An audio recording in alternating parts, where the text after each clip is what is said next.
I'm a survivor of the TURPS procedure, transurethral resection of the prostate. If you're not sure what that is, easy to find out by doing a Google search. If you found this video though, you probably know what it is.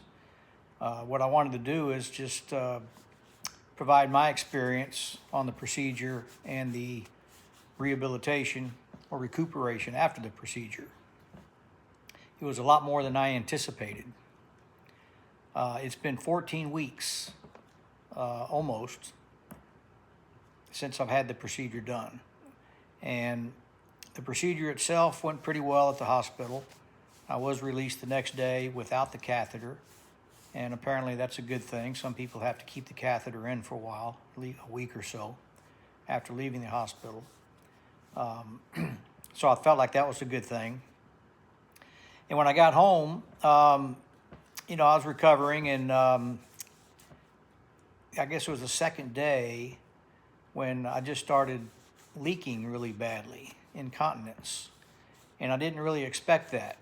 No one really told me that that was going to be a serious issue. And I did do some research, and it is a fairly common thing, but kind of a minor inconvenience, or at least that's the way I interpreted it. And that was far from the case in my situation. When it first started leaking, I really couldn't control it, and I wasn't prepared for it. And I thought, well, I need to run to the store and get me some diapers or some pads or something. But I was concerned about making the trip because it was just a steady drip, drip, drip. And thankfully, my sister lives close by, and I gave her a call, and she was kind enough to go to the store, and she did pick up some diapers and some diapers for me. And so I had to wear those diapers for 3 or 4 weeks, and it was really a hassle and inconvenient. And again, unexpected. I had a trip planned, an RV trip that I was going to be gone for about 2 months. I'd been planning it for a long time, and I had to cancel the trip because I just didn't feel comfortable being away from home with that situation. So I was very disappointed about that. And I would have just waited and had the procedure when I returned from my trip if I had expected that this would have been what happened to me. So just a couple things that I would recommend if you're going to have this procedure or considering having the procedure. Number one is to be prepared for the incontinence. I should have had some diapers or some pads here at home. No one really told me that that's something I should have had. That certainly would be advisable. And just kind of know what to expect. So bleeding was fairly common, and I was told that. And I was told that I'd probably experience some bleeding for up to 3 months or so after the procedure. And I didn't have it for that long, but I had it for probably 2 anyway, maybe a little bit more. And the bleeding wasn't really heavy, except at times it could be, but it tended to stop. And the bleeding also caused some clotting inside the bladder, I presume. And so sometimes it would inhibit my ability to urinate, and very strange sensation. Sometimes it would actually just block the urethra, and then all of a sudden it would just come ejecting out a blood clot. Interesting sensation, and obviously some relief when that came out. Not that it was painful. It wasn't painful, but it was just you could feel it go through there, and it was a little unusual. So kind of expect that. Usually in my situation, the bleeding was exacerbated when I was more active. The doctor told me that I really shouldn't pick up anything heavier than I forget what he said, but it's kind of ridiculously heavier than a couple shoes or something. And I was pretty good about that, but obviously I picked up some things heavier than that. And after about a month, when I started finally controlling the leaking a little bit, I graduated from a diaper to a pad. And so I was able to do a little bit more and get out of the house a little bit more and move around. But I probably did move around and do a few things that I probably shouldn't have done. But that tended to exacerbate the bleeding and the leaking, actually.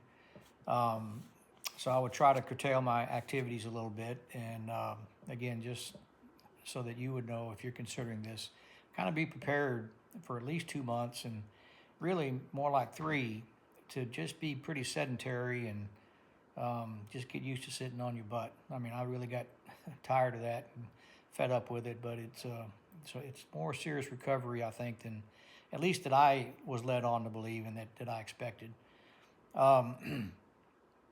So the bleeding has stopped. I haven't had any bleeding now. As I said, it's been about 14 weeks for me. I still have some leaking sometimes. It's very frustrating.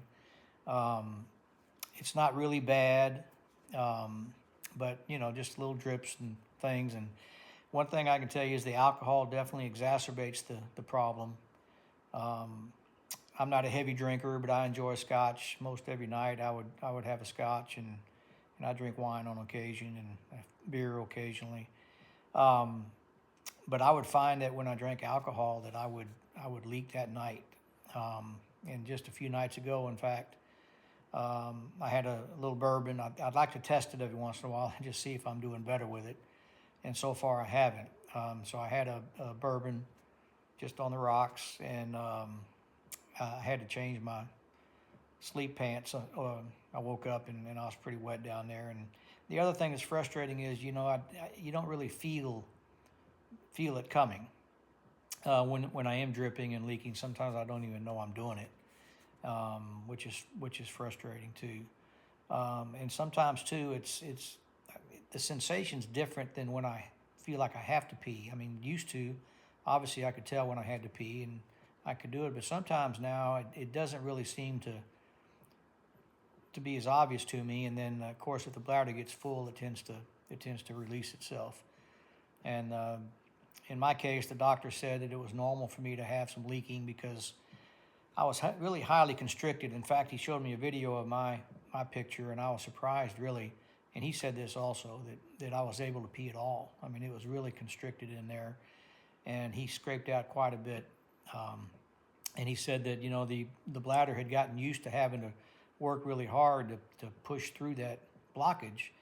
And so when it was cleared out, it was so much easier for it, and they would just tend to go. And so I guess that's true, and it makes sense.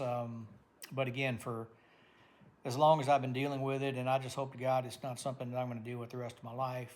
I have read that sometimes it is a permanent side effect or a result of this procedure, and I just hope to God that that's not the case with me, because it really can be embarrassing a little bit, but it just inhibits my ability to kind of do the things that I want to do. So if I had it to do over again at this point, I would not do it again. I would rather struggle with peeing and at least be able to control it than what I've had to deal with here, which is I can't really control it. It's much better now. And like they say, time tends to heal most things, and it's getting better, and I hope it continues to get better. But one just doesn't know. So at some point, I probably would have had to have gotten it done just because of the extent of the blockage. But I would have waited. I would have at least waited until I completed my planned trip and maybe done it this summer. But in any event, I just wanted to pass on my experience, and hopefully it'll help you make a decision. And I wish you the best, and good luck.